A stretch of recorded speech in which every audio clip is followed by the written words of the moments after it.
Tip of the week, number 12. How is this even possible? But then again, it's been over 20 weeks since I got my shiny new hip. Time flies. So here we are. Today we're going to cover another combination sequence. This one is called the 38. And you'll see there's a great deal of similarity to the one that we did last week, which was the short punch. The reason this combination is called the 38, it's got a couple of really good, powerful body shots, which we'll get into. And it's akin to the pistols that police officers carried in the 1970s, the 38 caliber. You know, today's weapons, if you're shot, and hopefully it never happens to any of us or our loved ones, the bullet tends to go through your body, in and out. But the 38 caliber bullets tended to hit the body and push all your organs over to one side and sit there. Right? So when we do the body shots, you'll see that the hook to the body is designed to take all your internal organs and mush them across the other side, and then come back with another punch to the body and put them back in place. But we'll get to that. Just like the last combination, 12 movements. Let's get to it. It starts off exactly the same as the short punch. From our sparring stance, we're going to step forward with that jab. So movement. We step in, pop, jab. Now in the short punch, we did a couple body blocks. Similar here, but now the avoidance of the shots is head shots. So we're going to step in with the jab. After the jab, that same side, we're going to slip to our left. We come back up, and then we're going to slip to our right. Let's review the slips that we did several weeks ago now, probably close to 2 months ago already. Step in, jab. As I slip to my left, because I have a left lead, my right heel is going to come up, and my right side is going to rotate as I move and out. Perfect. There's the corner of where the walls meet behind me. My head's going to move away from that position there. See? Punch hopefully goes over my shoulder, whizzes past my ear. My right heel comes up, so I maintain the shoulders over the hips over my feet, maintain that balance. And come back up. And then when I slip to my right, again, you see my head moving away from that line. My left heel comes up, so my shoulders are over my hips over my feet, and I come back up. So let's try that again. So we call this a jab and a double slip. Step forward, jab, slip left, slip right. One more time, and then we're going to stay on the right side and start working the body shots. I step forward, jab, I slip left, I slip right. From here, my body weight is on my rear leg. Where there's weight, there's power.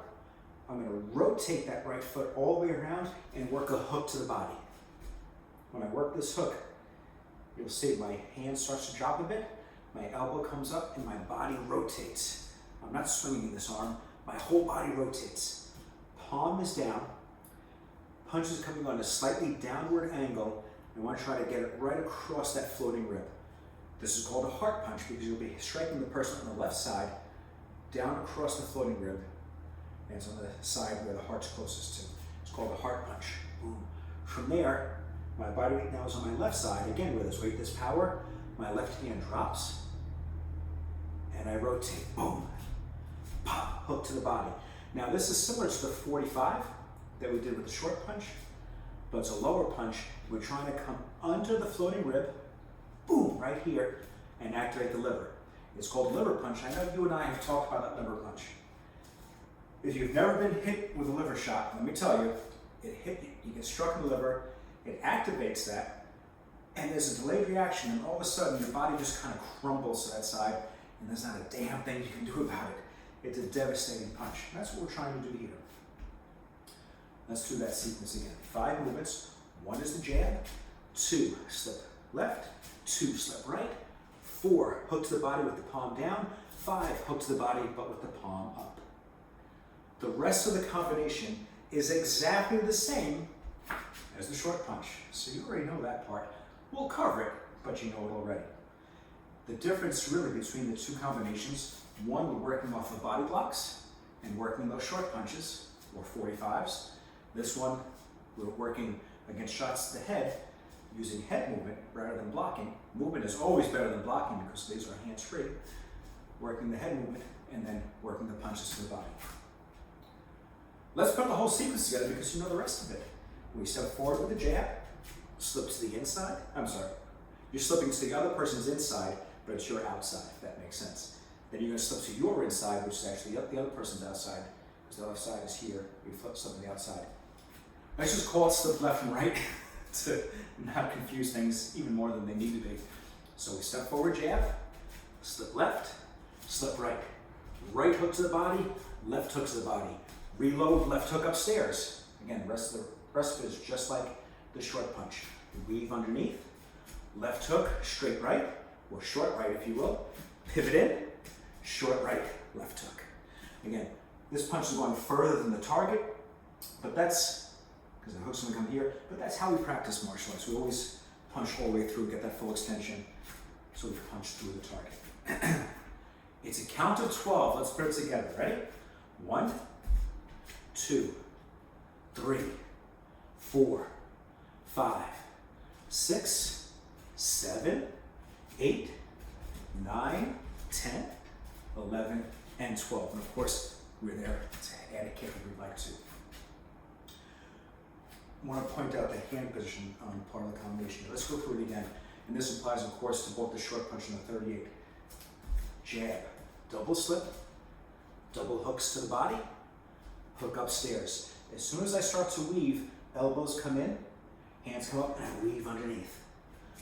Hook cross, pivot in as I pull his hand back, straight right, left hook, and finish with a kick. Let's go from this angle. I'm going to count it out. 12 moves. Ready? Here we go. 1, 2, 3, 4, 5, 6, 7, 8, 9, 10, 11, and 12. And reset. One more time coming your way, and then the combination is yours. Here we go.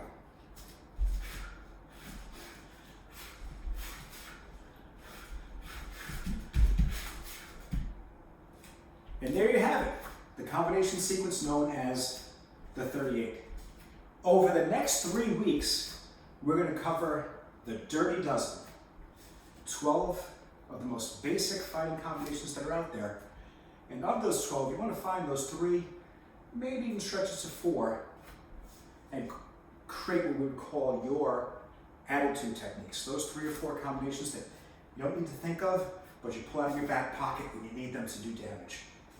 Maybe you're against the ropes, you're getting pounded, and you dig deep and let those combinations fly.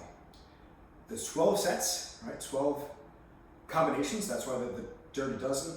We're going to break it up into 4 groups of 4 over the next 3 weeks, and I hope that you'll enjoy them. We're probably going to do those on the heavy bag. I want to put some pop behind the punches. I'll improve the lighting a little bit, and for every combination, we're also going to add a kick, just to add some variety. So I hope you enjoyed the last 3 weeks. Benny Briscoe, short punch, 38. In a future series, we'll do some other combinations in our system. The shotgun, the matador, and the machine gun. 3 phenomenal combinations, but they're significantly longer. Any questions, give me a shout, and I know I'll see you soon. Take care, my friend.